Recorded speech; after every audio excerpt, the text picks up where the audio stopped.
morning. This is our second day of our trip. We charged overnight at 14 amps and got to 72%, which gives us a range of 245.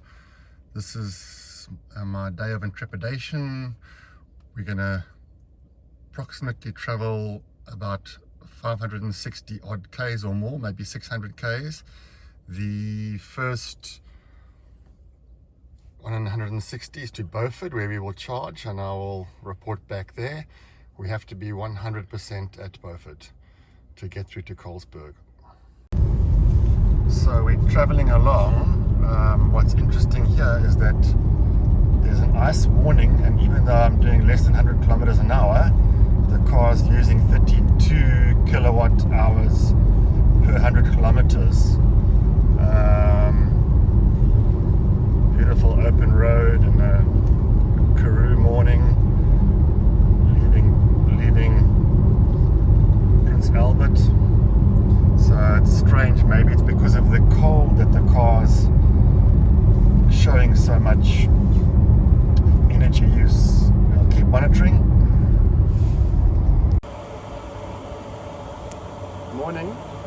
We have now left Prince Albert and we've arrived at Beaufort, and I'm thrilled to say that the Jaguar grid car's 60 kilowatt charger is charging. And so there's an idiot who's parked here, who's obviously in an ice car, and why he's parked here I have no idea, as all the rest of the shade clock parking is open. Nevertheless, we've had much better fuel or electron consumption up until here, and the car's now 25 kilowatt hours per 100 kilometer. And so my range anxiety is fading a little bit, in that I think that the high initial reading on the dash was because of the historical consumption up until Prince Albert. So we back down to 25 kilowatt hour per 100 kilometer, and my plan is to actually reset the car completely for the trip to Colesberg. And so I don't foresee too much of a problem if we get to Colesberg at 100 kilometers an hour. And yeah.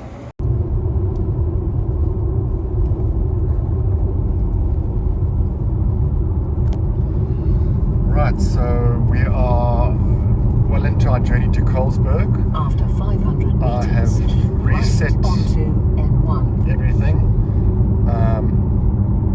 and the consumption is now, as you can see, now keep right. 20. Oh, I'm sorry, that's just a road traffic thing. The consumption is now about 24, 23 kilowatt hours per 100 kilometer. And we are well on the way to getting to Colesberg without any problem. I have made sure the speed is less than 100 kilometers per hour. There is a slight headwind, which is obviously a little bit of a concern, but the speed is obviously critical. And as you can see, we're in the middle of the Karoo. That's the Three Sisters, and the typical Karoo scenery. Beautiful but dry. It's a very sunny day, so the battery is optimal temperature, and we're having a very leisurely ride. So we are 2/3 of the way through. What is interesting is the regen, 0.3, which is almost nothing. So the entire trip has been uphill into a headwind. So I'm so glad that we're doing the 90 kilometer an hour or less than 100 kilometer an hour speed limit. And as you say, it's just endless Karoo road, uphill all the way. And yeah, this is what we're seeing, truck after truck. The other interesting thing is that we are not passing many trucks because we're going at the same speed as the trucks. So another interesting phenomenon, but I can see why, despite it being only 320 Ks, you have to be so careful to get to the destination. No downhill, everything uphill, and mostly into a wind. And completely monotonous, so you want to put foot summarize this trip, we're nearly done. We're about 50k still to do. I am seriously impressed by the ARBP app, which Bjorn talks about. This is the app that predicted that there would be only a few percent left with a 320k trip from Beaufort to Colesberg. It made no sense to me, with the car's range normally way over 350k's, why it was like that. Now it's patently obvious. The road is gradually uphill. It never ends. Uphill road all the way, and there's a wind also in one's face all the way. And so this app obviously takes that into consideration to generate the precaution that you must not go more than 100 kilometers an hour. So yeah, that is very impressive, especially for South Africa. The only final thought that we have is that the grid cars, or the Jaguar, sorry, software does not pick up the Colesberg,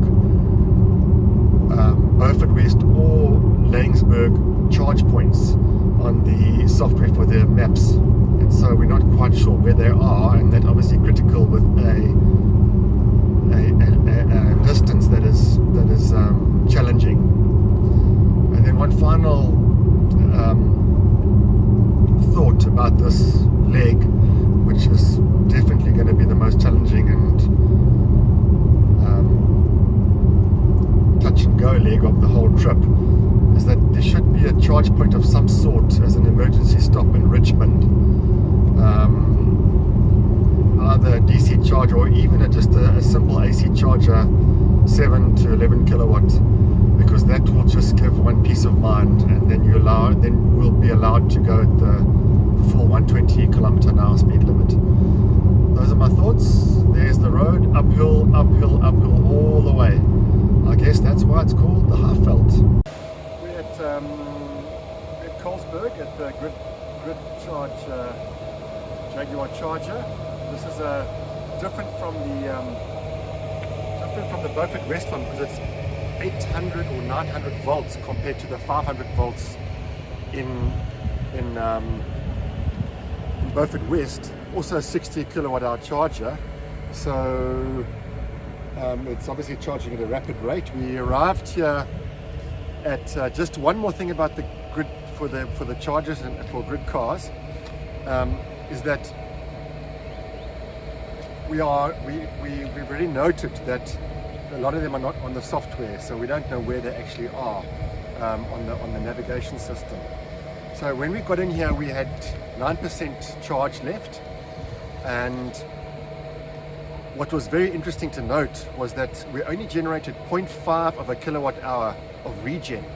So when I normally do a 300k ride in this car, we get about 10 kilowatt hour regen. So this very little regen, and the reason why is that the last 2 days we've been going uphill into wind, so there's been very little downhill and very little regen, and this is why the app showed that we had to be very careful on this 320 kilometer route. And then the final thing to note, which I've already said was that the consumption was roughly 30 yesterday kilowatt hour per 100 kilometer, and it was only 23, and that was all due to decreasing the speed. So the average speed was 90 kilometers an hour in both days, which is interestingly enough the same speed, but I never pushed the car over 100 kilometers an hour. So my speedo cruise was on about 90 to 96 kilometers an hour throughout the trip, with the average speed of 90. So I hope this is useful for people that do a long trip or a road trip in the Jag or any other electric car in South Africa. I think if you're really doing a long trip, take an aeroplane. But if you are planning a road trip, you need to plan it very carefully, know what your car consumes, you need to understand the electronics, you need to understand the consumption, you need to understand the charges, and the app, I always forget the name, ABPR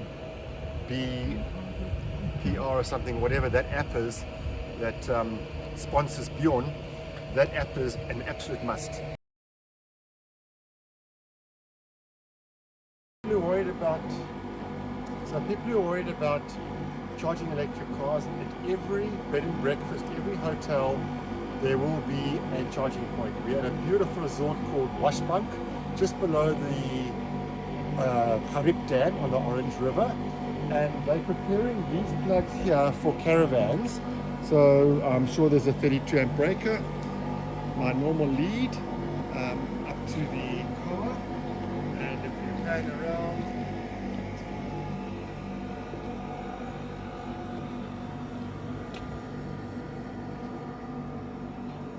follow the lead to the car, come around here.